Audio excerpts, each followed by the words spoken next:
Hello everyone, my name is Legend Ronnie and this game is Rise of Kingdoms. What do we have in the background? There has been an event that actually happened in Taipei in Taiwan, and it was about Rise of Kingdoms. So as you see in the background, this kind of events actually happen in some of the other places, probably not the ones that are very close to us. There has been some new features that has been actually talked on this event regarding Rise of Kingdoms. That's actually the point that I'm gonna go to. The reason you're not hearing any voice in the background is because it's in a language that probably the majority of you will not understand. I took my time with this video because I needed to wait for the translation. So I'm gonna go to the point where they're actually talking about Rise of Kingdom, because there's really some very interesting future coming up in Rise of Kingdoms. Thank you very much, Sleepy Coca, for your amazing work regarding the translation. An amazing person and an amazing player. Here it is where everyone actually gathered. As you see, there's two big screens in the background. And surprisingly, I do have to say that there's quite just few people wearing masks, considering all this COVID thing going on around the world so far. I suppose they probably got rid of it. There's probably no more problems for them, I suppose, because they are very close to each other and so on. But what I'm most excited is about the two big screen, which obviously they're gonna put on some very interesting things regarding Rise of Kingdoms. So let's go a little bit forward and let's get to the juicy part where it's actually going to be interesting about it. And towards the end, I'm also going to talk a little bit about Mulan. They didn't show anything in this presentation about it, but with this presentation that actually was regarding Rise of Kingdoms, I can actually talk and probably make you understand a couple of things about that as well, because I'm pretty sure some of you have concerns about that as well. So here it is when they actually show regarding the new boss in Ceroli, the fifth boss that we are supposed to have in Ceroli, which right now obviously we don't have it. Now here is the boss. From what I understand, I'm not sure if that's gonna be his name. Probably they're gonna change it. Iron's Triple X, that's kinda should be his name. I'm not sure if they're gonna change it or not. At least that's what it was wrote in the description. We already have 4 bosses and completed the design of the 5th boss. Obviously, 5th boss is a chief of a tribe. His appearance is depending on his health level. When his health is more than 75%, he will do AoE. That will be very interesting to sustain, meaning that the support will have a very important role when you're actually choosing your role, because the support does have AoE healing. So on the hell mode, if he does AoE, I'm pretty sure it might be just something very significant. We will see about that, but definitely the support might just have a role on this one. And when his health will drop under 75% health, he will change his appearance. We already know something regarding that. We already have a boss about that.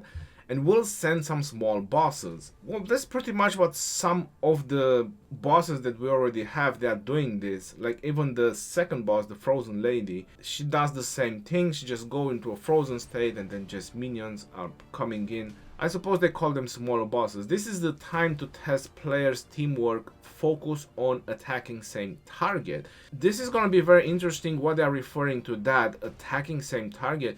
Meaning that you might just need to take them down one by one rather than just doing AoE focus, because everyone is just going in there with Genghis YSG. And I think they noticed that there is a typo of marches and setups that everyone is actually using in this Ceroli. We might just see on this boss there's probably AoE or none kind of AoE. It might be the type of marches that you want to bring in. It's going to be very interesting if that's going to be the situation. When the boss drops even less under 25%, bunch of smaller bosses will also spawn. And this is the time to test players' focus on attacking different targets. Do they mean by the fact that at some point when the boss gets to a certain amount of percentage, you need to focus on single targets? And then when the boss just is close to die, you need to focus on multiple targets? Or is just porting you which target you need to kill, and then you have to focus as a team to actually kill that particular target. It's gonna be very interesting. I noticed something since they introduced the first boss, the Cavalry. It was pretty dull a little bit. It was just kind of hack and slash. And then they kind of modified a little bit so we can interact even more with the boss. And I noticed as they kept introducing bosses in Ceroli, this is what they were trying to do. They were trying to bring out our interaction between each other, not just go in and just hit and kill the boss.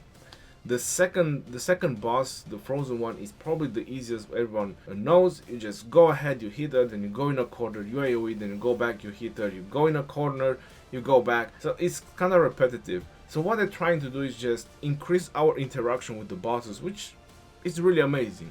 And I do hope it's gonna be something more challenging a little bit, not necessarily in terms of difficulty level, but in terms of players' reaction and players' cooperation. This is something that I actually want to see in this type of AFK game, because it's kind of AFK games. It's not PvP, it's PvE. Going further into the video, I suppose they talk about protect the caravan. This is another point that was actually shown in this presentation. I'm not 100% sure if it's the already protect the caravan that we had, or this is kind of a rework they are referring to.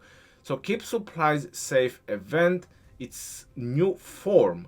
They will give players opportunity to choose different type of bosses. That's something that we didn't had when we actually tried to do protect the supplies. All we had to do is just choose our difficulty levels, and obviously to be able to get 25 stars, because that's what everyone was aiming for in the protect the supply event.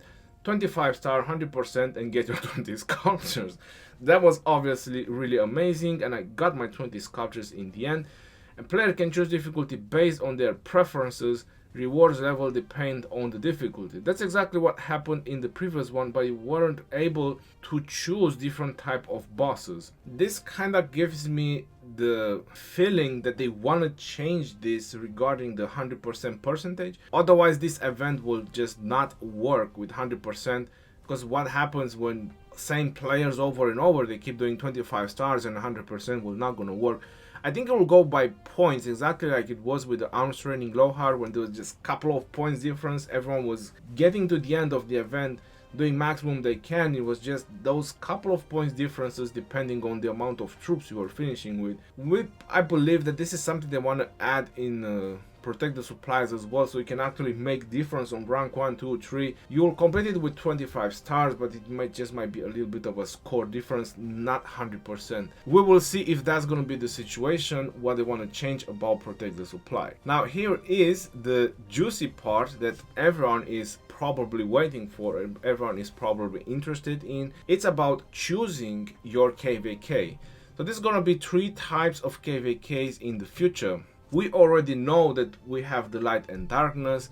We already know that we have the first KvK, which I believe they are calling it the Lost Temple. It says on the top select scenario, so it pretty much gives us the option to choose. This is the first option, fight for the Lost Temple. This gives me the idea that it's kind of the KvK 1 and KvK 2 type of situation or type of event. I'm gonna go to the translation in just a couple of moments, and there it is, darkness and lightness, or light versus darkness, the way we have it translated. Now I'm just gonna go to the translation and let's see what they say over here. So the new type of KvK is gonna be called the Lost Land, which is the third one as you've seen in the previous picture. I'm just gonna go back. You're noticing on the third picture, which is kind of foggy, it's very hard to actually tell what it is, but that's the one that it was talking about. It's called the Lost Land. Next KvK, players can choose to play all version of KvK, KvK 1 and 2, or light versus darkness version. The new version is still under the development, meaning that that's the third version, probably the Lost Land. If your kingdom already finished KvK 1 and 2, plus at least 1 round of the light versus darkness, your kingdom will be able to have an option to choose what version of KvK you want to play. So that's pretty amazing, because I know there's a lot of people who are keep migrating and migrating and migrating, and they're also complaining saying that KvK is too expensive because they want to play the first and the second map, or they just want to play, you know, the second KvK, and it's getting very expensive on keep migrating. After this update, you will not have any reason to keep migrating because you'll be able to choose as a kingdom which KvK you want to play. Developers are still discussing, evaluate who should have the right to sign up KvK, king of the kingdom or alliances. I would say that it's gonna be the king. It kind of makes sense because in Light vs Darkness is also the king that chooses the allies, and players already have experience with this kind of things in the Light vs Darkness type of events, and as they're already mentioning that you need to have done at least one round on Light versus Darkness. That's gonna be the situation, because alliances, that's gonna be really messy if alliances will be able to choose which KvK type the kingdom is gonna play. That's gonna be very interesting, choosing your next KvK. I'm really excited and looking forward not to mention to see the third type of KvK, because bringing new stuff, that's exactly what a lot of players are interested in, just watching and seeing new stuff. And Lost Land kind of is the new type of stuff that everyone is looking for. As a preference for myself, if I would really have to choose or scenario as a king, I'll probably just go with Light vs Darkness. I've done 2 Light vs Darkness so far, and I do have to say that I just like it more than the first KvK, regardless of the outcome or regardless of the results. Alright, so I'm gonna just let this play for a little bit where I'm gonna talk about Mulan, because I was mentioning that I want to talk about Mulan as well. I'm pretty sure that a lot of you probably seen some other videos regarding it, and you probably have concerns that why we don't have anything regarding it. Well, I want to tell you and I want to rest you assured, it will not gonna make a difference of just introducing commanders to some countries and not introducing it to the rest of the countries, because that can be super devastating for them as a company. Definitely we're gonna have Mulan as well, so don't make any problems about that. The only thing is that the game is obviously Chinese, and for them it's very easy to release the information. That's why, like, this event was actually happening in Taiwan. It's very easy to have this kind of gatherings because it doesn't involve translation. Everything that is being sent to us, it involves a lot of rules, regulation, laws, translations, and all that. Things are getting a little bit more complicated. That's why it's very easy